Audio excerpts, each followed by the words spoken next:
Tough, durable, smart, Lee Kuan Yew of Singapore is not, as his rivals have discovered, a man to mess around with. But his track record is such that when he expresses his opinions, which he does with a bluntness that is uncharacteristic in this part of the world, everyone, including Washington, pays attention. Prime Minister Lee joins us now live from Singapore. Richard Nixon's credentials as an anti-communist are long-standing and unquestioned. But it was President Nixon who re-established a more cordial relationship to China with his visit to Beijing in 1972. And Mr. Nixon joins us live now from New York. President Nixon, when you expressed that rather pessimistic view a number of years back that America was in danger of becoming a pitiful, helpless giant, premature pessimism? I believe that as we heard the first part of this program, we would say yes, it was. But I think it's important when we talk about the domino system and that game of dominoes that we think of it in terms of what dominoes is on the international scene rather than just in the parlor when we play it. It's true that dominoes, when we normally play the game, one falls and the others fall in order. But when we speak of dominoes internationally, when a domino falls in one part of the world, it affects, through reverberation, dominoes in other parts of the world as well. Let me put it more precisely. In addition to Cambodia and Laos, which have fallen, we have a situation where, as a result of what happened in Vietnam, the American defeat there and withdrawal, the victory by the communists, that the Soviet Union was emboldened, and the United States, in terms of its policies, was discouraged. And around the world, in Angola, Mozambique, Ethiopia, Nicaragua, the dominoes fell. And I say that was a direct result of the failure in Vietnam. Now, having said that, I do want to point out, however, that I'm delighted that in the first part of this program we saw how well those nations are doing in Southeast Asia and in Korea. That shows that those who chose freedom are doing very well. They're richer. Those who had communism imposed upon them are much poorer. I want to go to Prime Minister Lee Kuan Yew in Singapore for a moment to focus on the very positive nature of what's happened in this region of the world over the past 10 years in particular, and ask you, Prime Minister Lee, whether, if we're going to focus on the negative outfall of what happened in Vietnam, you could draw our attention to the positive outfall. Was there any? Fallout, rather.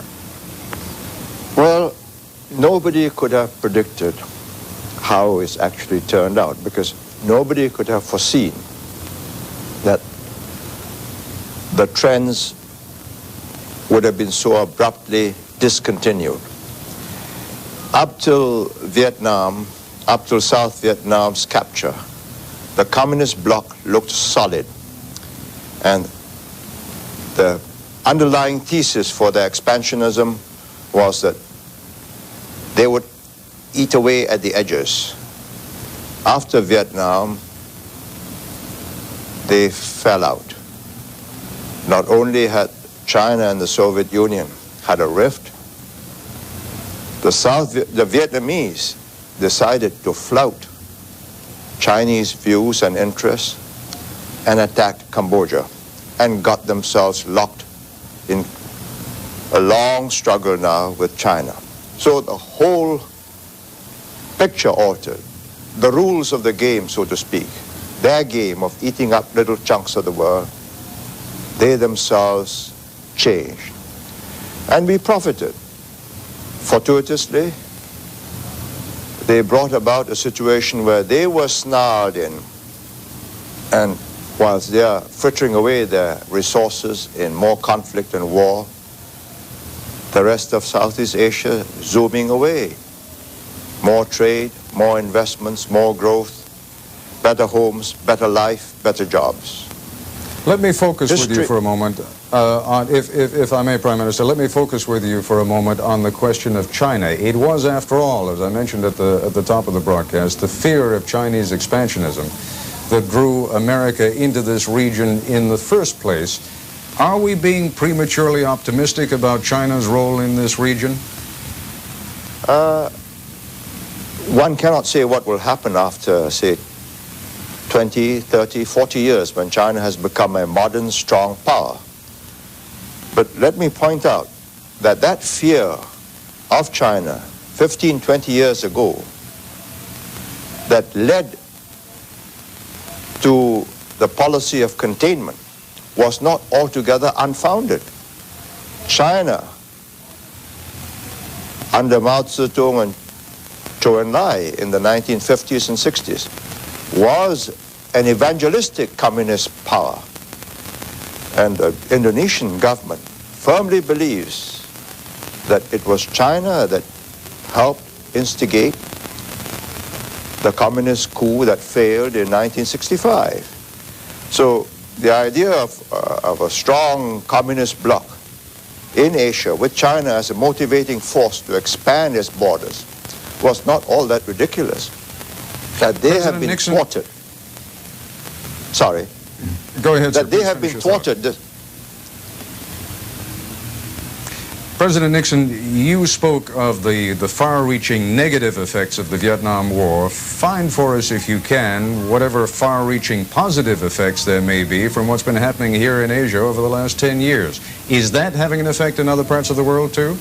I would say first the example of what has happened in Asia is one that creates very positive results in the other parts of the world, because it proves that freedom in the broadest sense works. And as other nations try to find a way to more progress and the rest, they look at what has happened in Asia, and to a certain extent they will want to do likewise. I would also point this out, that when we look at the situation as far as the Southeast Asian countries are concerned, and Korea, we have to think of what would have happened had the United States not taken a stand in Vietnam. We have to realize that, for example, when I was there in 1953, I first visited all those countries. They were all just coming out of colonialism except for Thailand. They were all poor, and they were all looking for a quick way to have progress. And many people, not just those who might be communists, but many well-intentioned people looked at the Chinese example and said, maybe this is the best way. Now, as a result of the United States and South Vietnam holding the line in Vietnam all those years, it bought time for the countries of Singapore, Malaysia, the Philippines, Indonesia, Thailand, to move forward as they have. And I think that is a very positive result of a very difficult war for the United States and for the people of South Vietnam. All right, gentlemen, we're going to take a brief break. We'll be back in just a moment with Prime Minister Lee Kuan Yew of Singapore and former President Nixon. Joining us once again, live from New York, former President Richard Nixon. And joining us from his residence in Singapore, the Prime Minister of that country, Mr. Lee Kuan Yew. Prime Minister Lee, we've spent a great deal of the last 20 or 30 years analyzing this part of the world. I wonder if you'd do us the favor of turning that around. You've been an observer of events in the United States for many years, and a keen one at that. Too much of a preoccupation with Vietnam over the past 10 years? No. Too much preoccupation with declining American will to assert herself, to perform as she used to perform, and fortunately for us, a recovery in the last 4.25 years since President Reagan of some of the confidence and elan that used to characterize American administrations before the debacle in Vietnam.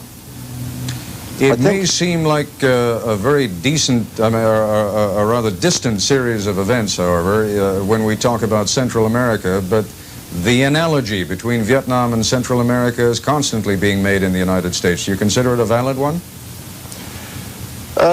Yes and no. Yes, in the sense that foreign wars, however small, if they are long drawn out and they're carried back to the United States on TV, means the total involvement of the American people, and therefore it's got to be sharp, decisive, and conclusive.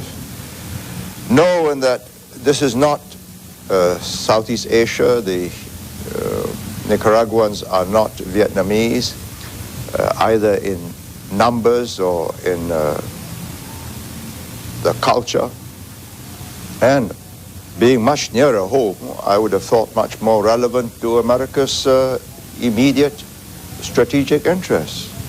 And when critics of our policies in Central America these days warn against the kind of involvement in Central America that might lead to another Vietnam, you would say what to them? Well, I heard Mr. George Ball on radio last night in some program which you, Mr. Koppel, also took part. And I felt that he was very wise, but unduly wise. I mean, can we really predict history the way we extrapolate one event into another? Is history done the way it's written up? Nobody writing up the history of Vietnam of the last 30, 40 years since 1945 could have predicted the outcome, because it's not just what the Vietnamese do, but it's what the Vietnamese do in the context of a changing world and how that world perceives its interests and either checkmates or facilitates Vietnamese ambitions. I do not know about Central America, the people, the cultures, the underlying thrusts of history there, but I do not believe it is profitable for Americans to be so obsessed about failure in Vietnam as to become paralyzed from what must require American attention and initiative, and if necessary, I wouldn't say intervention, but some action to prevent a gradual erosion of America's strength, America's stability, America's assets in the region.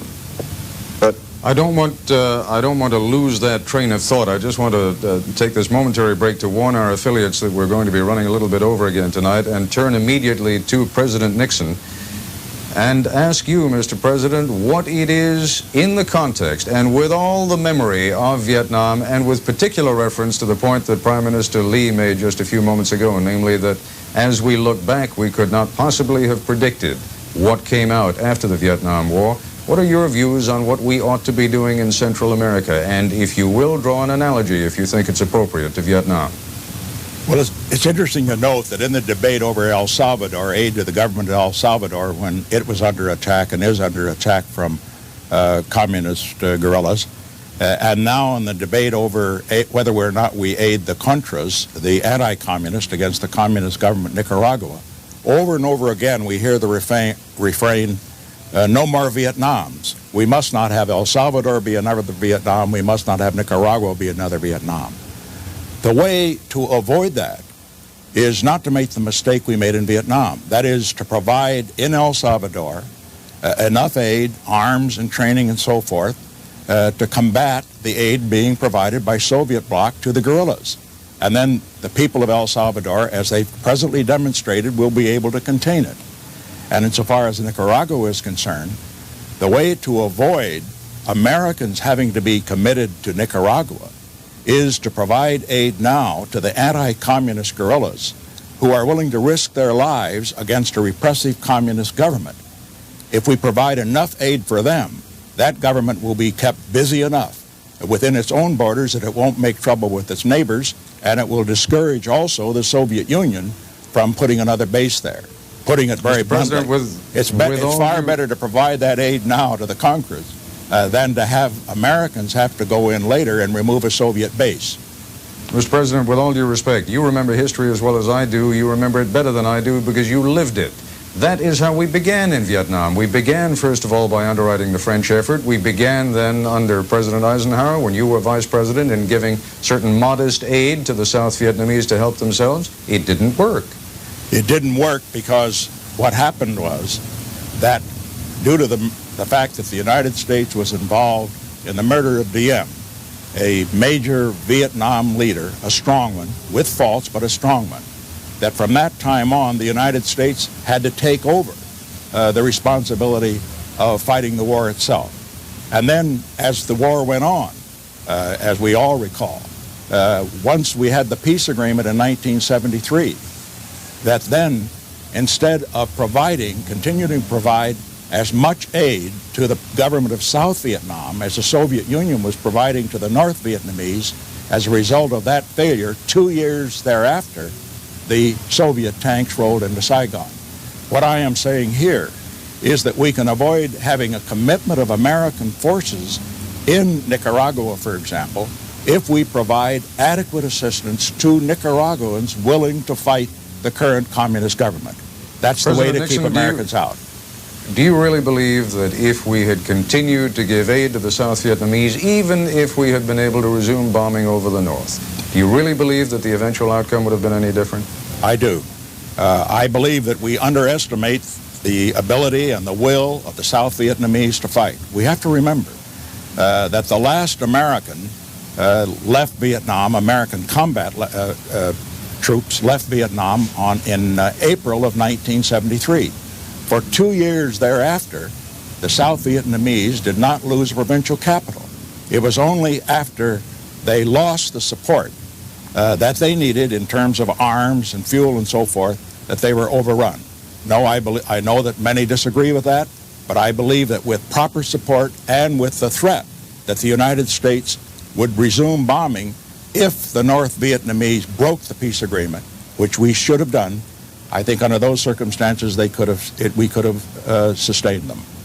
I must tell you, and we're coming rapidly, I'm afraid, to the end of our time, but I must tell you that a couple of the top Vietnamese leaders, the foreign minister, Le Duc Tho, both told me they did not take that threat seriously because they knew that the United States could never again, and forget about Watergate and forget about the congressional edicts against getting involved again, that the United States could never again and would never again become as involved in Vietnam as it had before. And they said, if you couldn't defeat us before, what makes you think you could defeat us without that kind of aid?